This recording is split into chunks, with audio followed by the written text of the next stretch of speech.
Can we? Yeah, thank you. Welcome back. Welcome back. So my name is Martijn Willemsen. I'm one of the general chairs, and I'll be moderating our second keynote of the RecSys conference, which is Natali Helberger from University of Amsterdam. She'll be talking about regulating recommenders. Natali Helberger is a professor of law and digital technology with a focus on AI. She's from University of Amsterdam, and she's doing a lot of research on the impact that AI has and the impact that automated decision-making has on society, how it's transforming society, and how that affects law, and vice versa. She recently got an ERC grant on the legal and democratic implications of recommender systems, and I think that's a good reason to invite her to give a keynote to you. If you want to know more about all the things she's doing, check her bio in the hub or on the booklet. I think today she's going to give us a very interesting presentation about the impact of the law, especially the European law, might have on recommender systems. And I hope that you're going to enjoy the talk. Go ahead.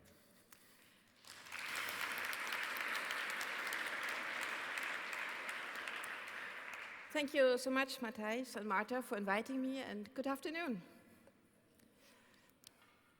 Recommenders are the engines that power our digital world, a world that is rich of information and short of attention, and in which matching the right kind of information with the right people can make all the difference between knowing and not knowing, economic survival, and a healthy public sphere. In the digital world, recommenders, they convey the power to suggest topics and set agendas, to generate attention, steer behavior, to sell commercial and political messages, and to get people engaged, activate, polarize, diversify. So much power over markets and society cannot escape the attention of regulators.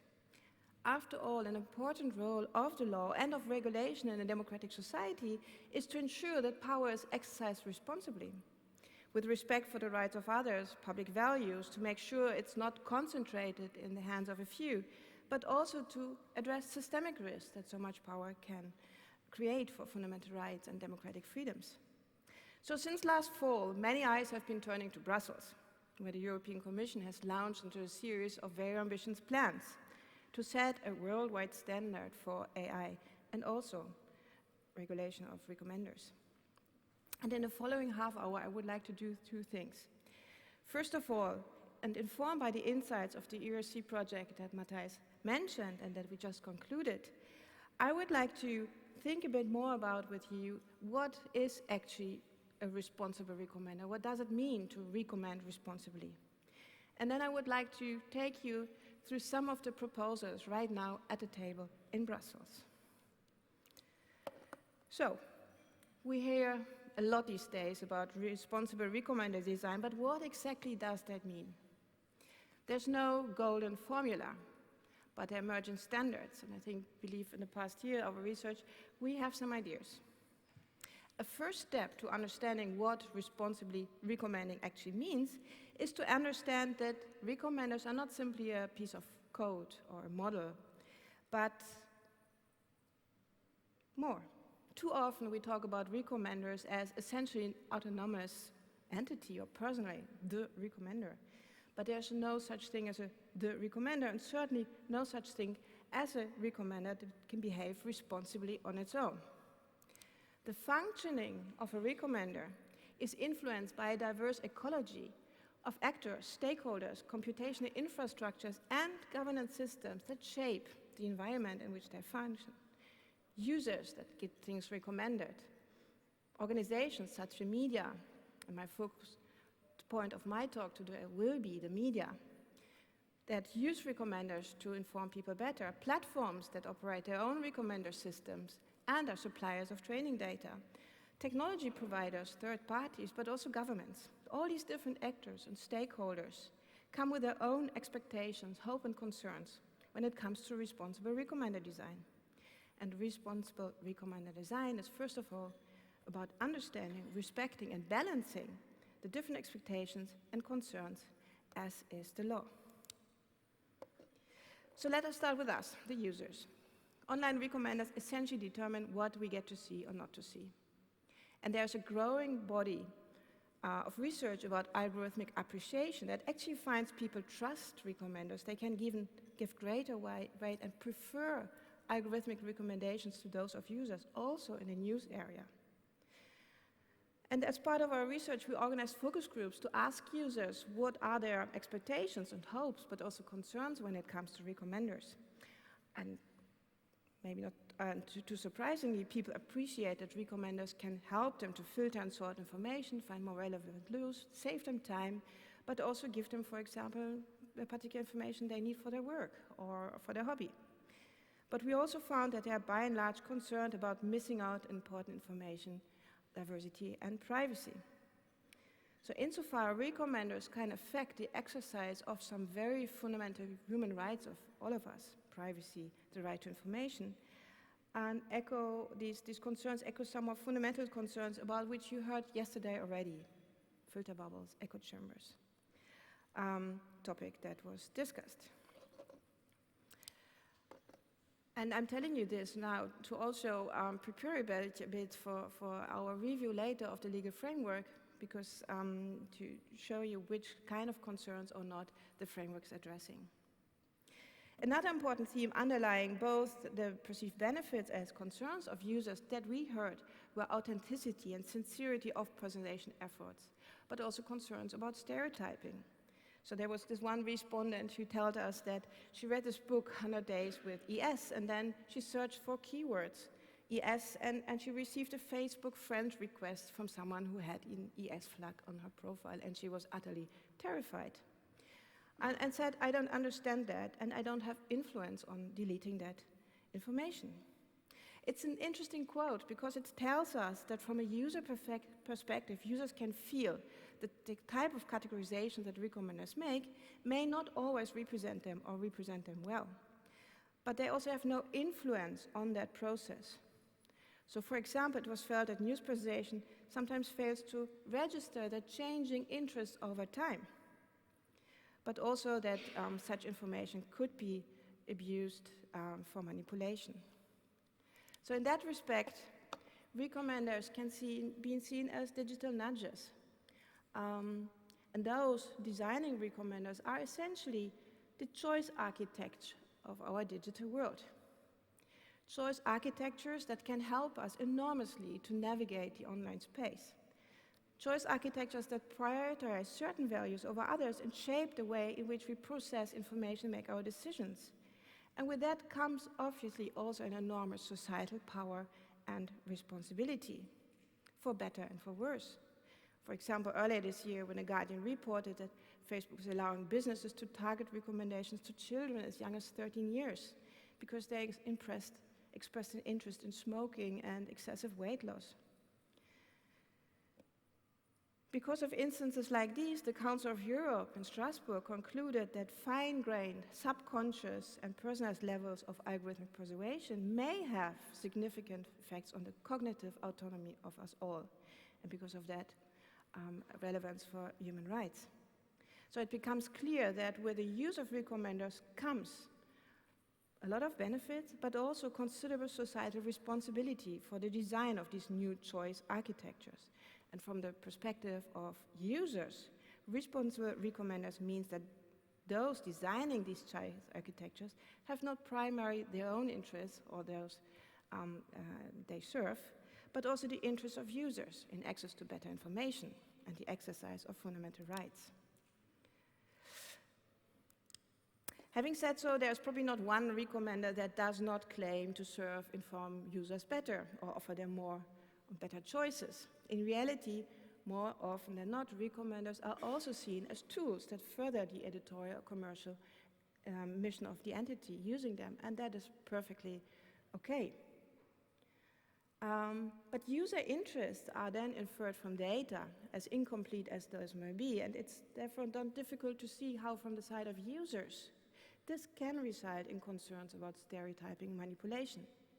And in our research, we saw actually a lot of frustration by users because they understand this could be useful. They too have a role in playing, to play in this personalization process by controlling their data, by giving feedback. But to be able to do so, they depend on the cooperation of those operating and building the systems, which is not always seamless. Just to give you one example, this invitation from the New York Times, who do amazing work in this area, news recommendation areas. But the very last sentence is dedicated to getting feedback from users. And if you click on this link, you actually led away into a jungle of telephone numbers and emails of customer care. So this can be improved. So we actually asked other users how their ideal recommender would look like. And one thing that became clear very soon is that their preference for personal curation, especially choice between personalized and non-personalized offers, and the possibility to change preferences. And we come to that later when we talk about the law. Offered in a meaningful word. So this question of what to nudge people for is also a question that media organizations are asking themselves. This quote here is from one of our respondents in our research, where he essentially wonders what to optimize the recommender for. Because for most media organizations, recommenders are not the heart of the business model, but a part of the distribution effort. And as such, offer new opportunities to engage with the audience and push content and sell advertisement. But there's also this growing perception that recommenders are an extension of the editorial task. And very concretely, that means that from the perspective of responsible recommender design, this is not any longer only about optimizing for easily measurable metrics, but also taking into account more ambitious editorial objectives, like exposing users to diverse news, to very important events, even if they're not trending or popular. And this editorial responsibility also extends to matters such as responsible data design, checking whether the data sets, the training data is biased, or designing the interfaces in a way that also less skilled users, like journalists and editors, can use the system, which again requires rethinking editorial routines and checks and balances, but also to reorganize workflows and professional routines. So recommenders that are responsible are not only about the technology itself, but also about looking at the broader organizational context. Meanwhile, media organizations find themselves in a growing dependency on the recommendations from, for example, third parties like social media platforms that apply a very different logic, a market logic, with potentially profound effects for the news media. So when Facebook decided to change its algorithm to prioritize content from friends over content from news media, actually some publishers experienced a dramatic drop in their traffic, driving some, especially local outlets, into oblivion.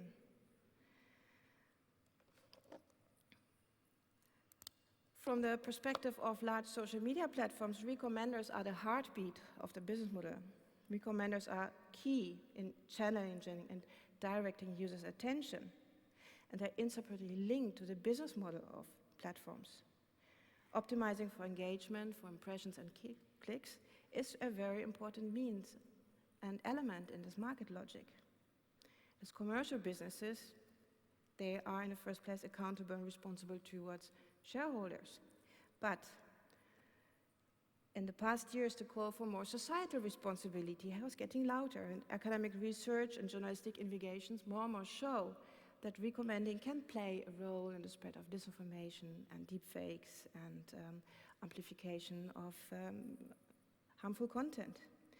And because their size and ability to grab a considerable share of attention, there is also more attention for their impact on society. So from the perspective of social media platforms, using recommenders responsibly also means thinking further than the shareholder value and taking into account systemic risks for users and society that can potentially arise, and something that we see more and more happening. So to complete this first part, responsible recommendations from the perspective of users, media organizations, and platforms can mean different things. From users, responsible recommendations are about the authenticity and sincerity of the recommendation effort, respect for fundamental rights, but also giving more agency, a means of contestation. Essentially not recommending for users, but with users. From the perspective of media organizations, responsible recommendation also includes balancing different interests and their own professional and economic values with those of the audience, but also to reorganize workflows and professional routines. From the perspective of platforms, responsible recommendation means balancing the responsibilities towards shareholders, users, society, advertisers, and many more parties, a complex process, and monitoring and mitigating for systemic risks. Which brings us to regulation. And how the emergent regulatory framework in Brussels, that is currently brewed up there, is fitting into this and maybe can contribute its share in helping to balancing all these different interests and aspects. And when I talk about regulation today, I will focus on formal laws, which are the rules that are made by governments and parliament in a democratic procedure. But bear in mind, regulation can be so much more. It can also be self-regulation, codes of conduct, even technical code to the extent that it regulates human behavior. But before turning to the law, first let's talk about an often heard complaint about the law, the idea of law as a wrecking ball, demolishing dreams of building really cool technology. Now that the European Commission and national governments are directing their attention on recommenders, will that essentially mean the end of innovation and the flood of rules that will regulate recommenders to death? The answer is no. It's true, laws can kill innovation. Laws can create unfeasible burdens and short-sighted bureaucratic requirements, but these are bad laws. Good laws do not create unnecessary burdens, and they also do not kill innovation. The reality is there would probably be very little innovation without the law. Law is important in at least 4 different ways. It can be an enabler of investment by protecting IP rights, but also laying down the conditions for knowledge sharing. It can create legal certainty and set concrete standards. We're seeing every day springing up new ethical standards about what responsible AI and recommenders are. And they all agree on some universal values like transparency or human oversight, but what exactly is that? So there's an important role for law to concretize that, but also to give these standards teeth. Laws protect fundamental rights and public values of all of us, and ideally they also enable fair competition. So, what is happening in Brussels and how is it law living up to that? At the moment there are 4 pieces of regulation on the table.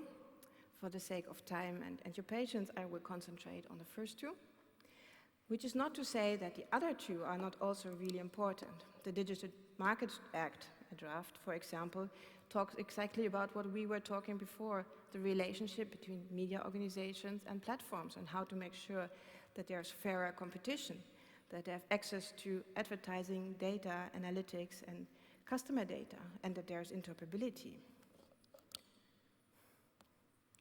The Draft Data Governance Act must make sure that there will be more data available, training data, for example, through reuse of public sector data, but also the introduction of European data intermediaries and so-called common European data spaces, and we still need to see what this is.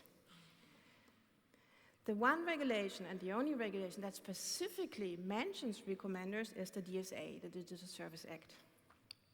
It's an ambitious and long-awaited piece of regulation which must update our rules about the responsibility of so-called internet intermediaries, social media platforms, and here especially the very large online platforms called flops. It's one of the first pieces of regulation worldwide to make a case for imposing more societal responsibility on platforms and increasing democratic oversight over algorithmic processes through transparency and accountability. And recommenders actually play quite a role in here. It's also of all the regulation the only one that defines recommendation algorithms, and I'm really curious to hear your feedback on the definition. So according to the Commission, and I have to share at least one piece of legal text with you, otherwise I wouldn't be a legal scholar. if you look at the definition, it says recommender systems means a fully or partially automated system used by online platforms to suggest in its online interface specific information and so forth. If you look at this definition, you already see one thing, which is that it applies exclusively to platforms. So this regulation is actually only by recommenders used by social media platforms and not, for example, by news media. Which is not to say that the latter could not create risks for fundamental rights or should not take them into account, but they do not fall within the scope of this regulation. So what does the DSA do? It does two things, essentially. The first thing is it takes a risk-based approach, and I think this tells you a lot about the current perspective of the law right now on recommenders. Recommenders here are addressed in first place as a source of systemic risks, in particular so when in the hands of very large online platforms. And about this risk rhetoric, I will come back to that later. These risks can include the dissemination of illegal content, think hate speech, negative effects on the exercise of human rights, which is really, really broad, but also any forms of intentional manipulation, for example, through political microtargeting. And when conducting the risk assessment, FLOPs must take adequate mitigating measures, for example, by adjusting their recommender. So in other words, this rule creates a risk assessment procedure. Lots can be said about this rule, and as a legal scholar, I see quite a bit of room for improvement here. For example, regarding the fact that the rule essentially leaves all discretions to platforms to identify and mitigate this risk. But this provision, if adopted, can also make a number of very important contributions to the debate we're having here. Most importantly, and hopefully, it will act as an incentive to consider the broader societal impacts of recommenders, but hopefully also kickstart a discussion of how recommenders can be designed in a way that they actually promote pluralism, privacy, and freedom of expression, because obviously recommenders not only create risks, they can also be used to promote fundamental rights.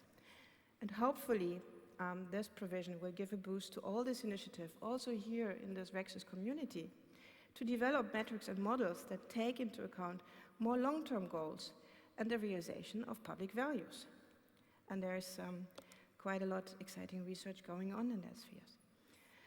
Like 2 years ago at Dagstuhl, the Dagstuhl group met for a manifesto led by Abraham Bernstein from Zurich and others on diversity and recommendation, where it defined a research agenda. Or the work of the Recommender Alignment Group under the lead of Jonathan Stray. Our colleagues from Ghent in the Diamond Project, I'm not sure if any of you is here. But also at the UvA, of course, we are doing research into these value-sensitive design approaches. For example, I think you already met Sanne Vrijnhoek, who is sitting in the front and working also with Dan Odijk, who is also somewhere here on diverse recommenders and recognizing diversity in recommendations. But also the cooperation that we have with Maastricht and FU on when and how to nudge people to consume more diverse use. With Myrte Reuver, who's also volunteering, so if you want to hear more about that, ask Myrte. So hopefully the DSA would at least unleash a debate of how to move towards more value-sensitive design, not only for platforms, but also urgently on platforms, because we really need it there.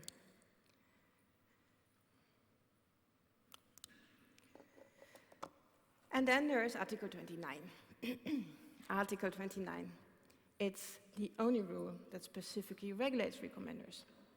It must be a response to the gatekeeping power of platforms, recommenders that I discussed before, and the goal is more transparency and choice for users. Platforms need to explain the main parameters used, as well the options to modify those parameters. So practically, for example, this could be the choice, giving users more choice between more recent content or content that relates to their hobbies, or the choice between more content from friends or quality news media. If the options are available, they should be presented easily accessibly via an online user interface. And this already is an important point, because essentially what this rule says in all its complicated language is that responsible recommender design is not simply about adding some extra notes in the terms of use to tell people they have a choice.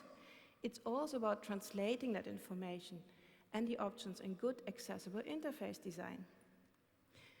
Another point that the DSA makes is that responsible recommender design includes at least one option to receive non-personalized information, information that is not based on profiling. And if we remember, that resonates also with the findings of our research, where users expressed a wish for more control options, including the possibility to, from time to time, switch off personalization. Again, Article 29 is very far from perfect, and I've written myself quite some critical notes on it. For example, we could have a whole discussion of what informing users about parameter really means, and if that is the information they would like to receive. Actually, from our research, we saw that they would much rather like to have information on the trustworthiness of the pool of information, or what kind of professional ethical standards are in place when defining the parameters. Article 29 is silent on this. And also how feasible it is really to pinpoint one or two parameters to determine what kind of recommendations users will receive. That would be so easy. The whole discussion about explainability would be a walk in the park. But that is, again, not my point here and today. Instead, the first point I want to make is that Article 29 is one of the first legal rules ever that stipulate that responsible recommender design should include giving people options, meaningful choices, including non-personalized ones. And the second point is that there's also an important task for us, for all of us, for researchers, for designers of recommenders, for those using them professionally to help actually improving the rules in their operation.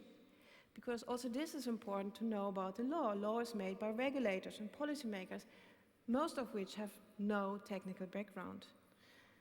So in such a situation, we can do two things. We can either complain about the rules, and that they are infeasible or bad for innovation, or we can try to help them make them better. And help getting things right and better is something that we researchers will have to do anyway. The DSA actually relies crucially on researchers to help identifying the systemic risk, and to this respect, for the first time ever, actually defines a research exception for access to data from platforms. And if you followed the discussions about NYU and Algorithm Watch being kicked off social media platforms because of that research, you see how important this is. Enough about the DSA. AI regulation in a nutshell. The second legislative proposal I would briefly like to touch upon with you, which was presented later than the DSA. There's still negotiation, but it's very, very ambitious. It essentially must spearhead the development of new, ambitious global norms and a focus on human-centric and value-sensitive design. It will also apply probably to users outside the European Union. For example, if a company designs a news recommender that makes automatic recommendations to Europeans, it would probably fall under the AI regulation, which explains why in the consultation, almost most of the public responses came from the US. Unlike the DSA, there's no specific definition of what a recommender is. Instead, the regulation speaks of AI systems. Artificial systems, software that's developed with one or more techniques, and then there's a whole annex with a list of machine learning and other techniques. Essentially, it's a really, really broad definition. Almost everything falls under it. Similar, like the DSA, this is a risk-based approach. There are different risk levels. There are certain forms of unacceptable risks, such great risk for fundamental rights that we simply don't want them in the Union. One example is the use of psychographic profiling, which could address some of these concerns we had about manipulation, but the provision itself is so fantastically restrictive that it's probably not very relevant in practice. The most important category are high-risk AI. There will be a list listing certain form of AI systems that are high risk, because they can harm a person's health and fundamental rights, and then there's a range of legal obligations. Most systems will fall under the low-risk category, which are essentially not regulated, and then there are moderate risks where the Commission believes transparency is enough. Probably one of the biggest achievements of the regulation is, once it gets adopted, is to provide some more concrete guidelines on what exactly responsible AI could be. So there are a range of requirements for high-risk systems, like very detailed provisions about how to organize a risk assessment procedure, or how to organize data governance, but also, for example, how to make human oversight possible. How should you design an interface?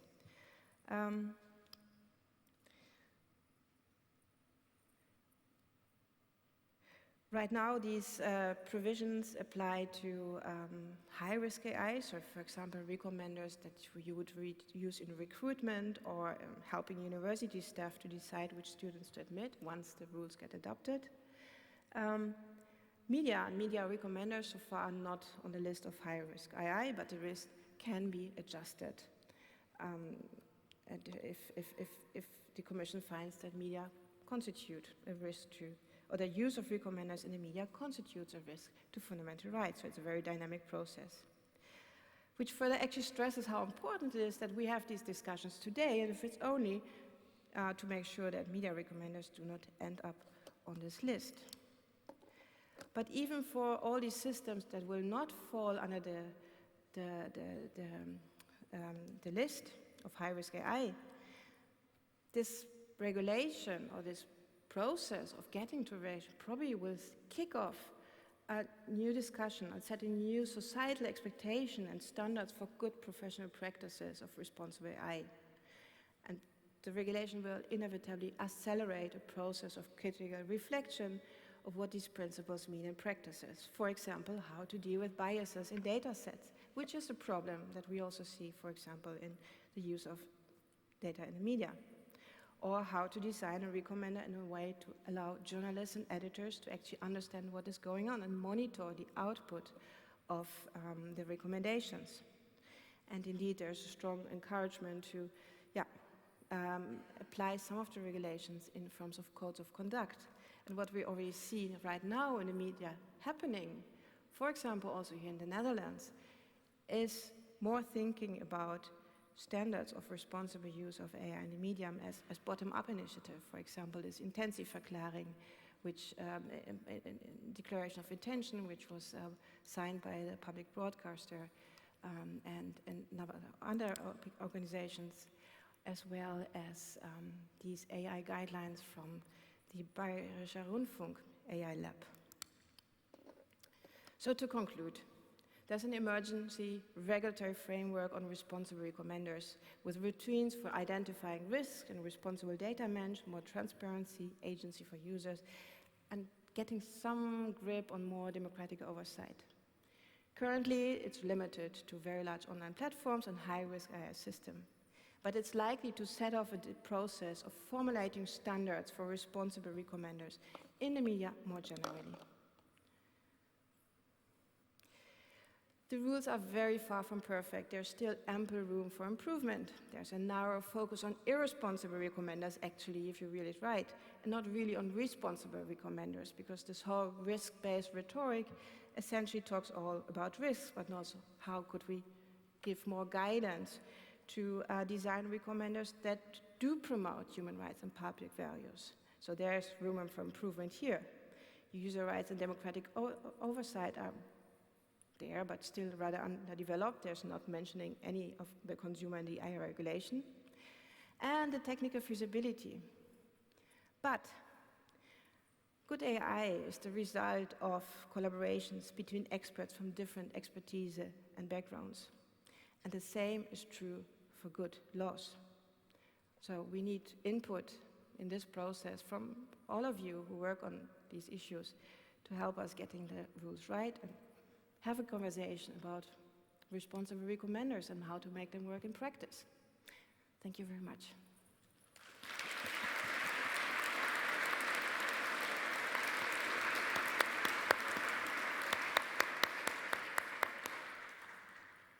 Thank you for this wonderful talk. Are there any questions in the audience? You can move forward, and there's also some question in Q&A, but go ahead. Hi, thank you for a very interesting keynote. You mentioned it a little bit on the last slide as well, but there's a bit of a contrast between rights and risk. And while GDPR is focused on the rights, right? You have the right to be forgotten, the right to know what kind of data is kept about you. It seems like these new pieces of legislation are more focused on risk. Is there a particular reason for this switch from rights to risks? Excellent question. The AI regulation is inspired by product liability law, which means making the rules to make sure products do not harm people. And that explains to some extent the risk-based frame. Similar in the DSA, I agree with you, it's very risk-focused, and this creates also some limitations. But again, it's the idea of building something that can create risk for humanities, and the role of law is how to mitigate these risks, which is a rather limited version or vision on the law, but that's the current approach. Thanks. Hey Natali, thanks for the excellent talk. I wanted to ask you, I guess, a more speculative question, which is at the start you opened up with the risk perceptions of recommendation systems, and some people like it apparently, which is really nice to hear. But one thing that really comes up is agency, the ability of users to influence the systems. And I see a growing body of literature discussing misinformation problems, not necessarily as the outcomes of filter bubble processes, but of selective exposure processes. And to a lesser extent, you see the same thing with the tendency of people to engage with content hedonistically instead of eudaimonically, as in easy to consume entertainment beats out this documentary you kind of wanted to watch, but it's never really the time for it. And now there's legislation, a lot of that implies that we should be focusing on public values. And then the question arises, what if public values of having the right information is at odds with personal agency, your right to seek out misinformation and really dive deep into those kind of corners? And how would you suppose we build a framework to deal with this trade-off?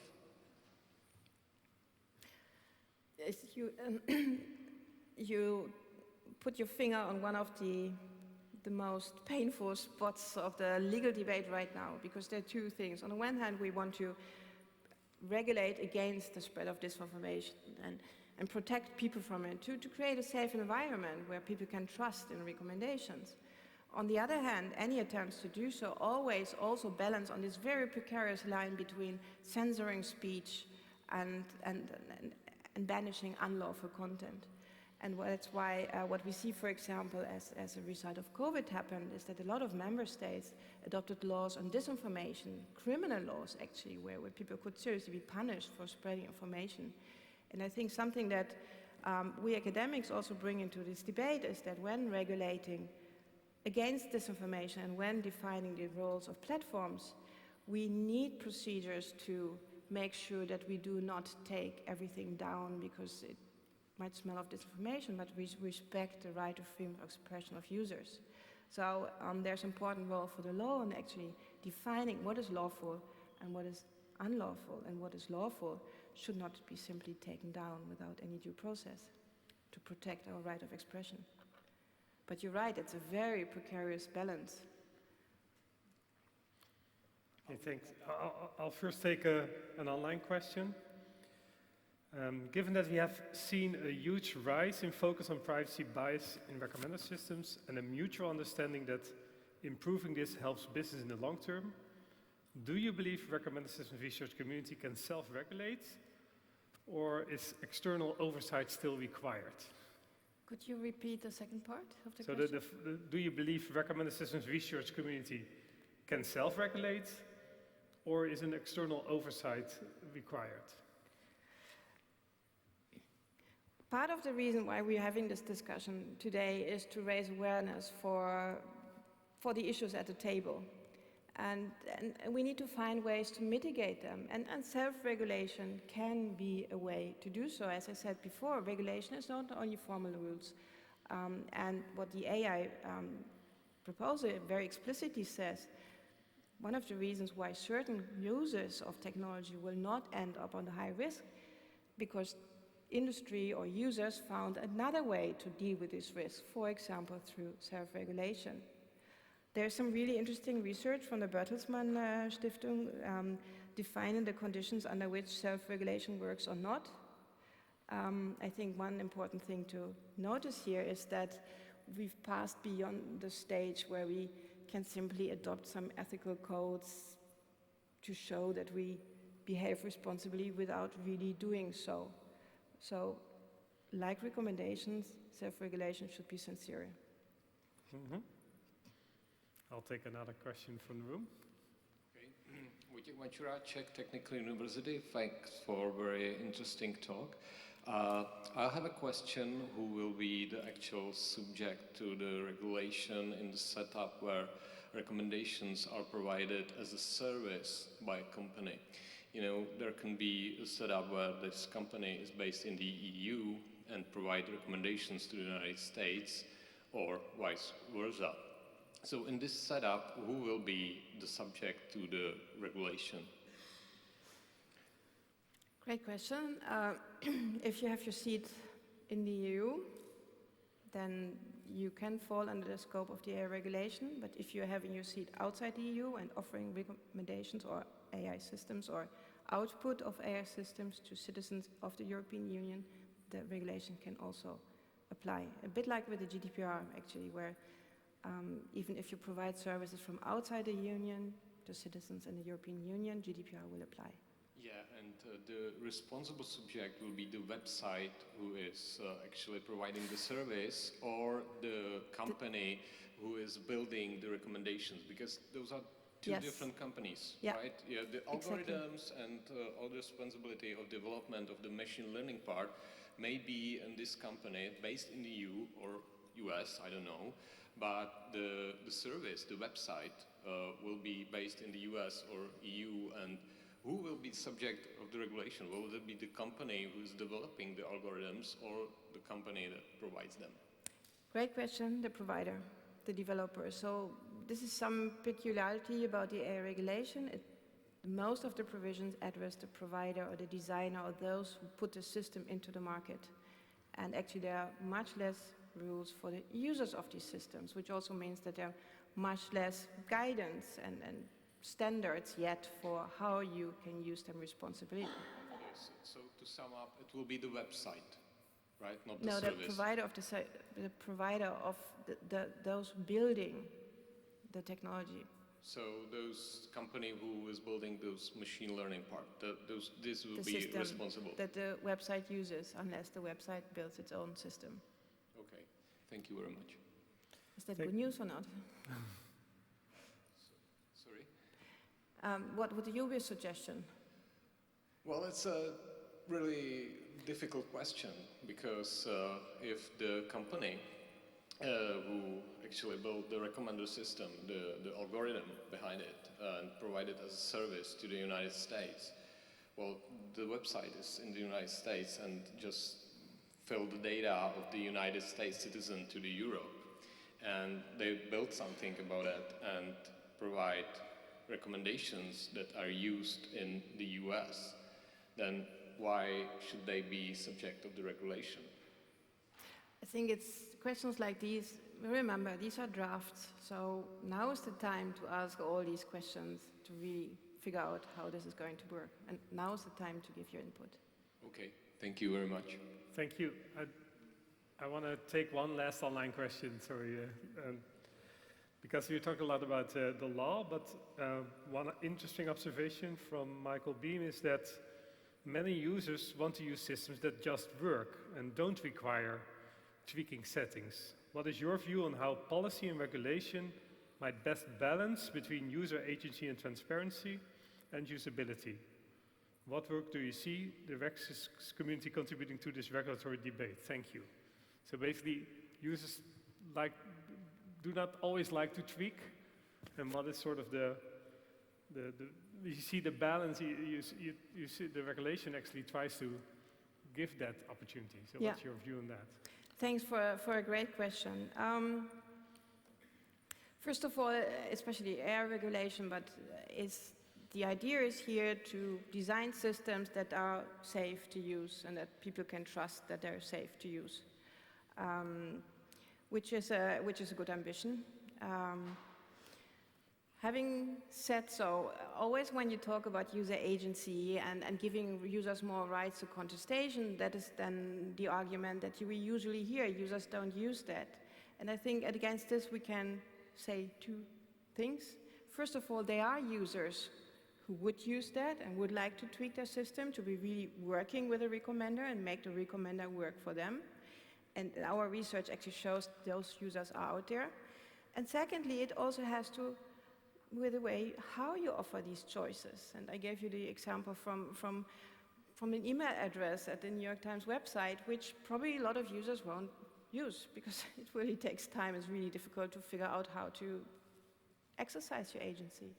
So giving users agency and the right to contestation also means asking them how they can use that in a meaningful way and how we should offer these choices. And I think this is a question we do not think enough about. And this is also a role where the RecSys community could play a role of how to define systems where users have more agency and also the right to contest, and where we create recommenders not only for users, but with users. Thank you. I think that's a nice closing statement. Thank you again for your great presentation. Thank you.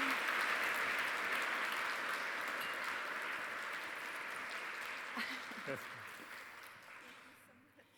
There's more questions in the Q&A, and we'll see if we can get them to you later. So next up is the Users in Focus session, I think, that will be chaired by Nava.